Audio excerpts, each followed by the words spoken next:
All right, welcome to this explainer. Today, we're diving straight into decoding the exact algorithms that drive institutional order flow using the DRW ABC Wave Logic. We are hyper-focusing purely on wave mechanics today. We're going to completely strip away the noise. We're looking at clean, textbook ABC setups versus absolute market compression. The kind where all the power of an impulse gets funneled directly into the C wave, creating those absolute explosive slingshots on the lower time frames. Let's get into it. So here's a quick look at our roadmap. We're going to cover the core ABC logic, contrast textbook setups with compression, build out that micro slingshot, and finally look at executing the true C wave. Okay, first up, the core ABC logic. We really need to understand how to track the market's breathing cycle. If you want to stop getting chopped to pieces in retail noise, you absolutely have to track momentum, not just price. Let's kick things off with the A wave, the action or the impulse. This is the exact millisecond momentum crosses that zero line. It's the signal that the algorithm has literally stepped on the gas to establish a new trend.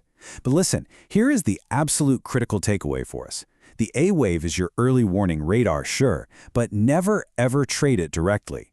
Market makers love using this initial push as a fake-out to run retail stop losses before quickly reversing. And that brings us right into the B wave, the base or the pullback. As that initial momentum peaks and starts to decay, aggressive buyers take a breather and the price naturally drifts down. This right here is the discount zone. The algorithm actually takes its foot off the gas purely to collect liquidity. Honestly, think of this phase as a giant interrogation room. It's specifically designed to shake out and trap retail traders before the main event even happens. Then we get the payoff, the C wave, the ignition. This means the pullback is officially over. The momentum histogram hooks right back up in the exact same direction as the original A wave. This is your mathematical proof right in front of you. The algorithm has slammed its foot back on the gas. So now you're entering at a massive discount, exactly as that heavy institutional volume wakes back up. Moving on to part 2. Let's look at the textbook setup versus compression and how we actually escape that interrogation room we just talked about. Now take a look at this comparison, because it's a real game changer. A standard textbook B wave naturally digests that initial A wave impulse over, say, 3 to 4 candles. It breathes.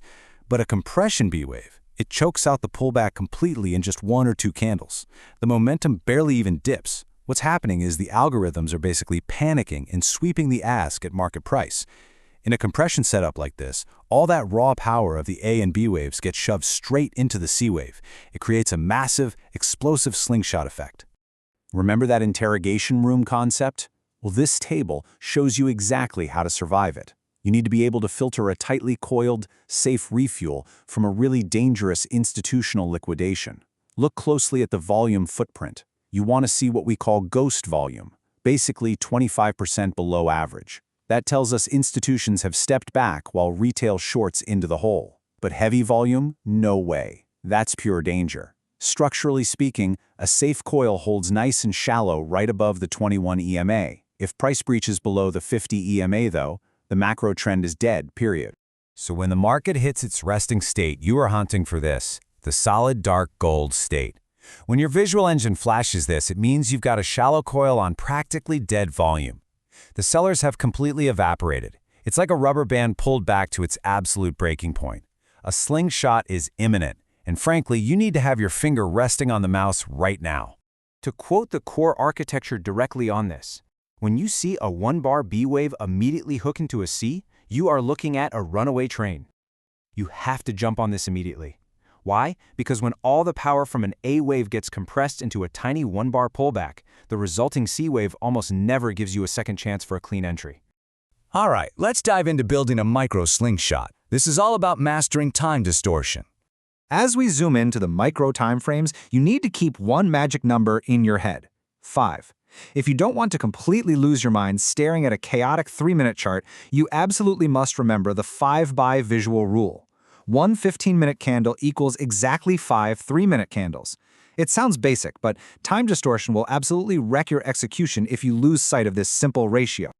So here is the exact execution loop. Step 1. Identify the 15-minute wall. You need to locate the nearest structural support. Step 2. Watch the 3-minute B wave bleed down into those ugly red candles. Let it happen. Step 3. Verify your multi-time frame alignment to make sure the macro trend actually has your back. And step 4, pull the trigger the exact millisecond the 3-minute prints a C-wave hook. It takes serious patience, guys. You have to force yourself to sit through 15 to 20 candles of chop before executing. But you got to beware of the deep B. We call this the rubber band shakeout. It's a brutal institutional stop hunt where the B wave drops violently. It wipes out up to 90% of the previous A wave's momentum without actually crossing the zero line, and then it violently hooks back up. This traps about 90% of retail traders who just assume the trend is dead. But in reality, it fuels a massive slingshot, powered by all those triggered stop losses. The institutions basically collected all the panic-sold shares at the bottom just to snap the rubber band the other way.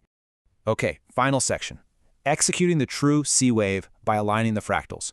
When the algorithmic volume finally detonates, you need to know exactly what signal to prioritize. We have an alert hierarchy. Level 1 is the double true C, literal God mode. Level 2 is the slingshot. Level 3 is the golden C, and level 4 is your standard micro hook. If multiple conditions are firing off at once, ignore the noise. You only want to focus on the absolute highest value threat level currently lighting up your dashboard. Let's take a closer look at that level 1 signal, the double true C. This is a simultaneous detonation of the true C algorithm on both the micro execution timeframe and the macro structural timeframe. It's the ultimate God mode alignment. It signals complete temporal sync between high-frequency algos and heavyweight institutional flow. It's like the ocean tide and the surface wave moving in the exact same direction at the exact same millisecond. Now, to actually trade God mode, you have to understand the oscillator lie. If you're in a fractal alignment, throw away your RSI. Throw away your MACD divergence. Just toss them. Momentum stays mathematically pinned because the entire market has fundamentally shifted gears. Standard exhaustion mechanics simply do not apply here. Retail traders will get absolutely obliterated trying to short a massive bullish divergence that isn't really there. And that brings us to this absolute golden rule.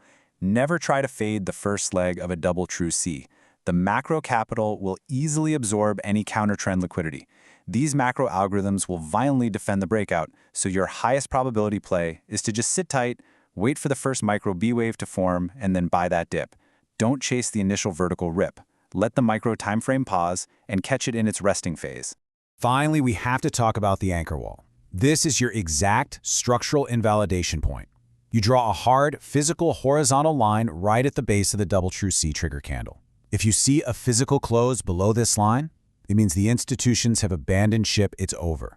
This is your absolute non-negotiable stop loss. It protects you in the super rare event of a sudden massive liquidity failure where the macro trend just mathematically dies. So, as we wrap up this explainer, I'll leave you with this one thought.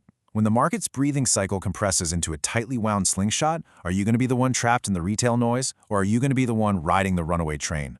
Because understanding this difference, truly reading the pure mechanics behind a textbook pullback versus algorithmic compression, that is exactly what separates the algorithms from the victims. It really leaves you asking how you're going to approach your very next chart.